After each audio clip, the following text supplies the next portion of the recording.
The vision for regenerating it is to build it around the creative industries, the creative sector, with us sitting here as a big public hub for creativity and creative industries. Manchester has a record of doing this, so kind of opening up new areas of its city centre and utilising culture and creative industries as a way of putting sort of heart and soul into those areas and really generating a particular type of ambience and atmosphere.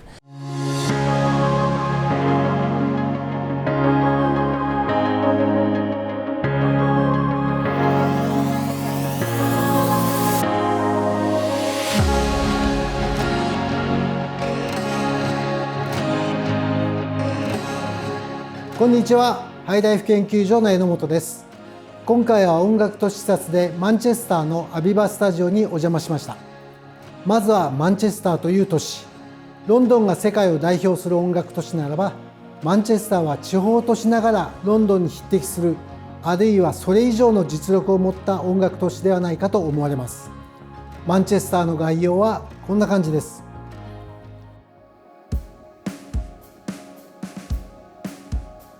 マンチェスターと聞いてロックがお好きな方なら1980年代後半から1990年代にかけて起こったマッドチェスターと呼ばれる音楽ブームを思い出されるでしょう。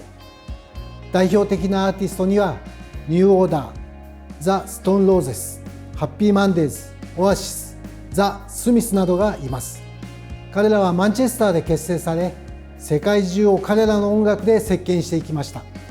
そんな彼らを生み出したマンチェスターという都市、その秘密の一端を知りたく、さらに現在でもそんな新しい音楽を生み出す可能性を秘めているのかどうか確かめたく、マンチェスターのアビワスタジオという2023年秋にオープンした新しい文化施設を訪れました。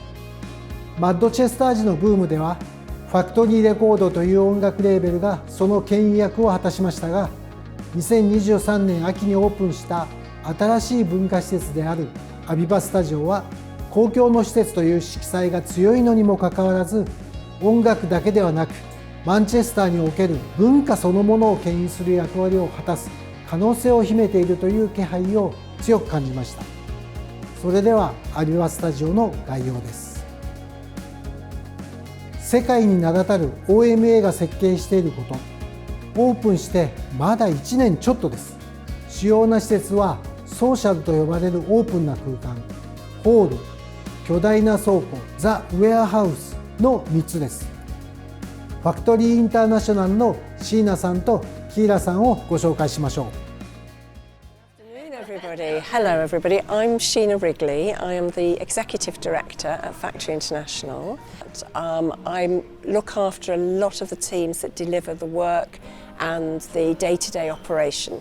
So that's everything from marketing and audiences, producing, technical, production, facilities management, visitor experience, and also I have a responsible across the organisation for people and culture. This is my colleague Kieran. Hello.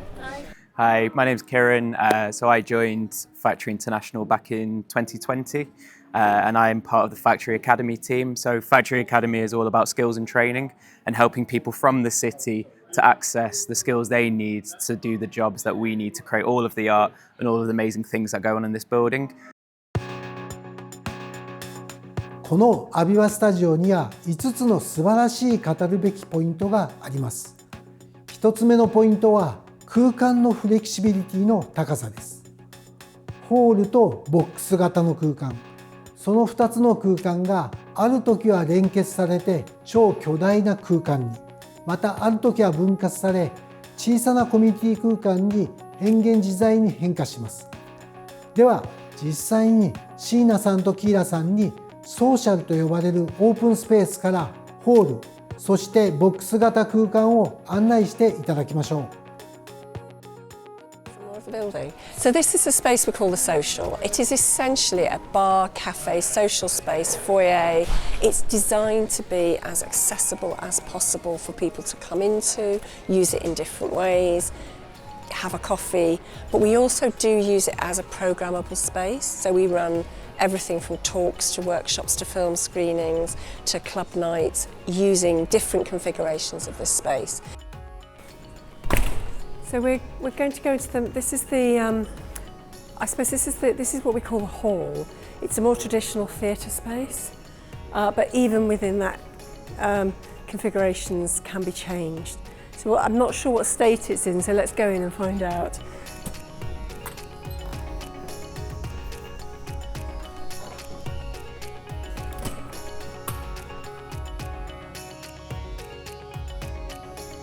So this is quite this is interesting. You're seeing it, obviously we're between events, so you're seeing it in a very rough state. The seating up here is about 650 or so seats. These are fixed seats, so that balcony is always there. Everything below this can be flexible. So all of these seats here can disappear. They fold flat, they go into onto big pallets and they can be wheeled out of the space. So we might have this configuration for a concert or a gig. We'd have a seated audience here, standing audience here. The other thing that's particular, so we can go from about sort of 1,200 seats right the way through to close to 1,700 with people standing. So we can get quite different types of numbers in. We have a built stage here, but this stage can also disappear. And this is where it gets quite interesting. So far it's very conventional. It looks like a theatre space. That silver perforated screen there is actually the first of two absolutely huge acoustic doors that separate this space from our big warehouse space. So we've basically got two major elements of our performance spaces, this space and a great big rectangular warehouse space next door. The spaces can interconnect, so these big acoustic doors can lift up, which enables us to run an event both in here all the way through to the space behind. We've just done a really beautiful dance show with Nederlands Dance Theatre and Theatre de Publicité called Figures in Extinction, and the way we did that piece was to create a stage that went from this silver line all the way back to the warehouse, so we can create these really big, deep, wide stages which allow for very spectacular performance. Cool, should we see the warehouse? I think we should go through the wall. Yeah, you lead the way. Okay, let's go and look at the warehouse, and then the two spaces will make more sense to you. Probably don't need to do this. I'm just wondering where we go this way. So we're going to go down here. This is the corridor that runs between. This is interesting acoustically because the warehouse is a big concrete block built inside another big concrete block. So this creates the sound separation. So we have really, really loud rock bands, loud music, and you cannot hear it outside the building, which is incredibly important. If you look here, you'll just quickly get a quick schematic sense of how it works. That's the area we've just been in there, and this is where we're going now. So we're standing around here at the moment, walking down the gap of the wall. So it's an auditorium with a big rectangle, and the two can be one single space, or they can be three separate spaces. So we'll go this way and show you the big space.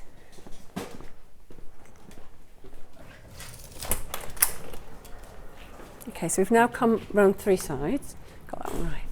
This is, we call this the East Warehouse. This is just a storage area. Again, you know, we are short of storage. We're in the middle of turning the space round from one event to another. You're obviously seeing it very much as a working building today. This is the warehouse, but this is only one part of it. So this isn't the whole warehouse. This is about 60% of it.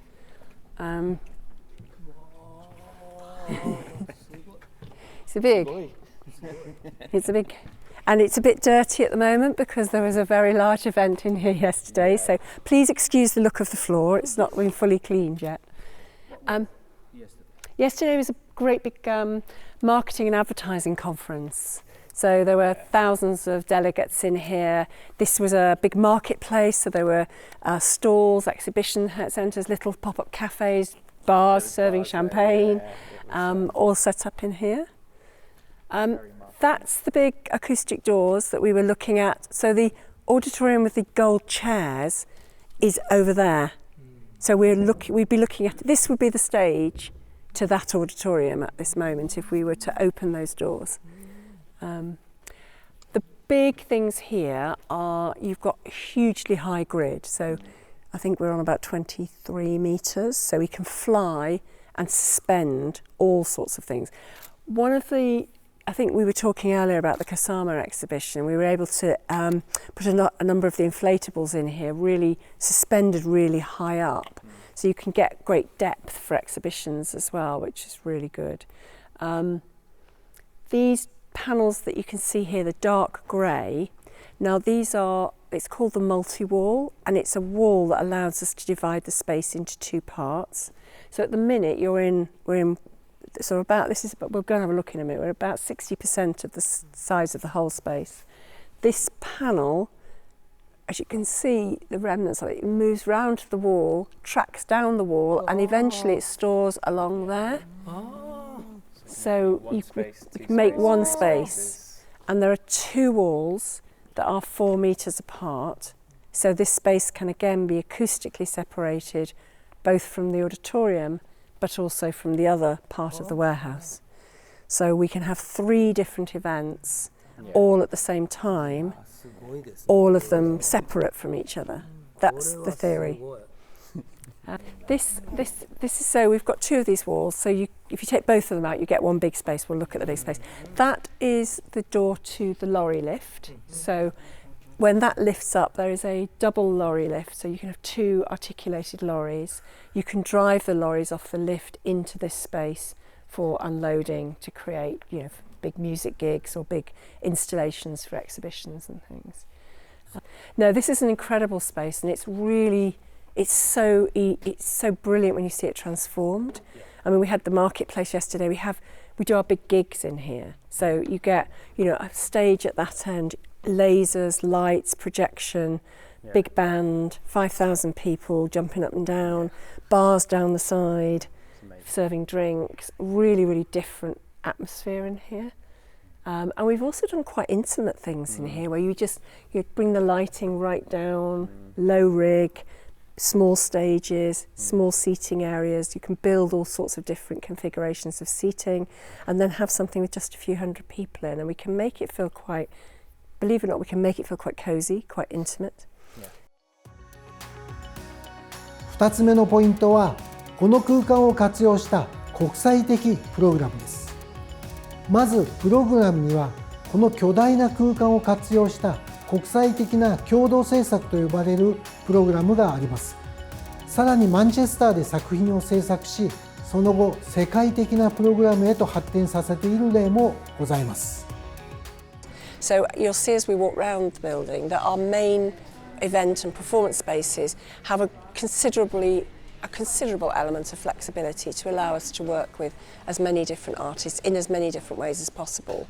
We like to offer artists, often these are renowned, famous world artists, an opportunity to really reimagine what they can do inside a building, to think about their practice in a different way. We like to encourage them to work with and collaborate with other artists they haven't perhaps worked with before, in different disciplines they've not worked with. We also like to encourage them to work with our communities, and we do a lot of work around co-creation and co-design. So our programme is inspired by our communities, and very often it's directly curated by members of our community. Obviously, a huge amount of our work is done in collaboration with international co-producers. So the piece that was on last week was co-produced with Sadler's Wells, it was co-produced with the Edinburgh International Festival, it was co-produced with, I'm going to say one of the venues in New York, but I don't know which one, plus Theatre de Complicité and Netherlands Dance Theatre. So all of those collaborators, I mean, they're big pieces of work, so we tend to work with all those collaborators. Collaboration means they just share the cost. Sharing the cost, sharing the onward life of the project. So the project isn't just performed here for performances, it has a life in London, in Amsterdam, in New York, in Edinburgh.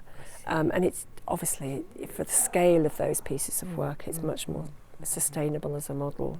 We're working, looking forward, we're looking at some collaborations around the festival, which will open with us, but then they'll be picked up by other festivals around the world. Some of that work is partnership is pre-arranged, so it's a co-production or a co-commission. Some of it we will create a piece of work here. Promoters from across the world will come. We have an international weekend. They will come, they will look at the work, and they will then decide they want to take it and tour it. So we did a piece with the Manchester artist Benji Reid last festival, who's moved from being a dancer choreographer into photography and visual expression, and that was a piece we commissioned, but that's now had quite an extensive international tour because people saw it here and went, wow, that's amazing. It is incredible, isn't it? It's my favourite thing last year. Yeah, one of the best things at the festival. It was for gorgeous. Sure. And it's coming back here because it was only on for a few days in the festival. So we're going to give it, now it's done its international tour, to give it another run here so people can see it, because lots of people heard about it but never saw it. And I think the Benji Reid one we were talking about, which is told, a good example of how that artist is actually from Manchester originally, Benji Reid. And then they've got involved continuously with the festival, and now that's gone international. So it's away from Manchester to the world. In a way, it's a showcase of Manchester. Yeah. And the important topics, the last show was about the environment and global warming, and I think the merits are this place opens up a space for dialogue as well about important topics. And brings people together to consider really important things in a way which is maybe not just the news or just being on your phone. It kind of creates a community space to consider different topics in a really artistic and creative way. And yeah, it creates loads of opportunities for work as well, which is a key merit. And what we have also in Factory International is a department called International. So we have a person called Michelle who's always in different countries making connections with different arts organisations. So we took that training, international producer training, and delivered it in Tokyo to a group of people from Japan who are interested. They maybe are already professionals or maybe at the start of their career, but kind of taking our methods and training them in that to hopefully, skill sharing. Yeah. And we do work, we've done, it's a byproduct of our international touring and international collaboration. ここまでは巨大空間ならではの施策ですが、見逃してはならない3つ目のポイントは地元支援型のプログラムです。地元のアーティスト支援や地元教育の場として多くは無料でそのプログラムを提供しているという点です。So it's also a mindset. I think one of the things that Manchester really thrives on is collaboration and inclusion. Compared to other cities, I think we've got a real ethos, which is why we've got Factory Academy in the building, or all the community outreach is because we want people here to do well. We want to support them. It's still competitive, but it's a lot more friendly than other cities, I believe, personally, in the UK. I'd totally echo that. I've worked across the north in the last sort of 15 years or so, and I say there's a particularly collaborative spirit here, which has been part of its success. Yeah. I mean, what's really exciting here is that I think when we do get that mix right, we do genuinely get a very broad range of people coming in, and people just take over it. You know, you can come in on a Saturday if we've got workshops with maybe a dance school leading them, where the whole place is full of kids running about. And then there'll be another thing where maybe there's quite a political artist maybe speaking at 5 o'clock, and then there's a small group of people who are very keen to hear that particular person. So we use programming to invite and break down that wall that you see there and bring people into the space. It's hard because it's a big shiny arts building, and for a lot of people that's off-putting. It's a bit monumental. So we're constantly looking at how do we welcome people, where do we put security, what kind of interactions do they get as they come through, who do they see when they come here? You know, do the people that they see look like people from their community? So we're conscious of curating that welcome and that experience as well. And then what we also do at Factory Academy is we put on events specifically for groups that are underrepresented. So we've had groups for creatives who are defined as working class, so from a background which isn't as represented in this industry. It was a whole networking evening, completely free of charge, to bring different communities together. People from the global majority. We're going to have a networking event for people with neurodivergence, physical disability. It's a completely free of charge event which is put out to the communities through the different networks we have, and there's an invitation for people to come to our space. And then quite often the people that actually put on the event, so people have come through a free education program. So I think a really good department in our organisation is called the Creative Learning Department. And the Creative Learning work with young people through to teenagers. And what's amazing is because of all the shows in the building, we can create learning activities linked to them. So for Yayo-Kusama, with Yumi and the Balloons, what happened was for young people who came here, there was educational packs where they could learn about different topics as Yayo-Kusama as a main sort of focus. So during the festival, one of the topics was about sustainability and recycling. So a lot of young people got to go to the show and then create their own recyclable fashion in the style of Yayo-Kusama. And then during the festival, they had a fashion show where they could do a catwalk and present back their works, and then it ended up on BBC. So for these young people who had no idea about the building, they come to a show, get inspired, create their own things in response to the art, have a space within the festival, which was Manchester International Festival 2023, display their work, and then it also got recognised nationally by a big organisation like BBC. So for that, that helps with young people's confidence, creativity, social emotional well-being, because they feel part of a community. And that's a repeatable process. So for every big show, there's always a creative learning angle for young people. We do quite a lot of programme that's very overtly family.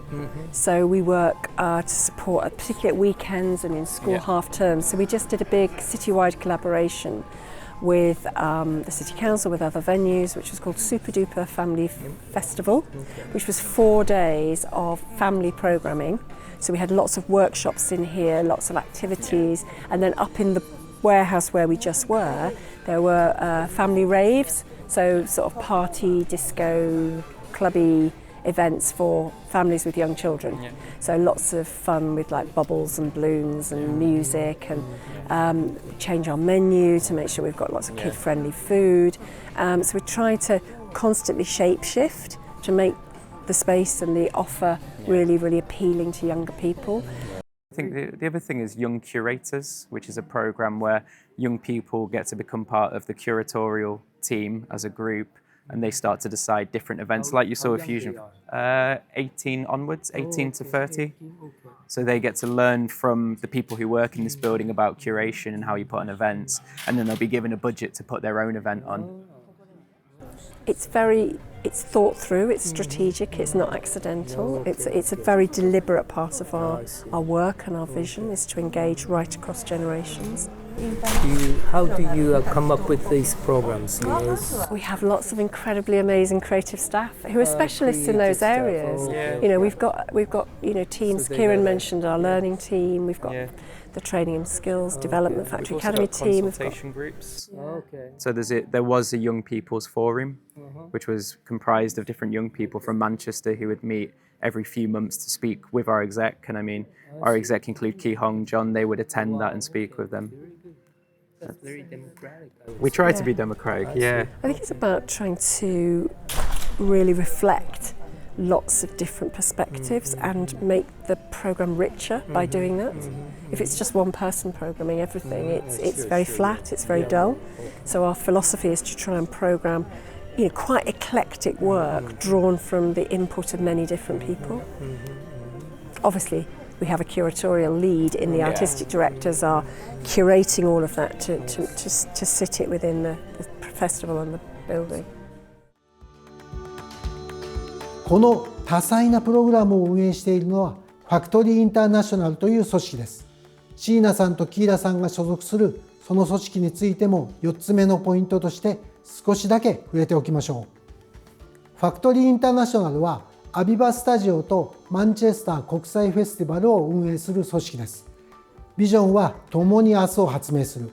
従事者は4、500人いまして、雇用を音楽あるいは文化に関する雇用を獲得していらっしゃいます。ファクトリーインターナショナルは多彩なチームで構成されていらっしゃいますけども、特に特徴的なのはこの3つのチームではないかというふうに思います。ファクトリーアカデミーチーム、これは文化だとかクリエイティブ業界で新しいキャリアを始めようとしている人々へのトレーニングを提供しています。2つ目はクリエイティブエンゲージメントチーム、アーティストの育成と教育、グレートマンチェスターと北部の人々、いわゆる地元の人々ですね、そういった組織とのつながりを育んでいます。3つ目はキュレーターおよびプロデュースチーム、アイデアの考案からショーの実施までプログラムの開発と実施を行っています。最後に5つ目のポイントとして、それらが進化中であるということです。空間の使い方だけでなく、このエリア全体が大きな発展を遂げていく可能性を持っています。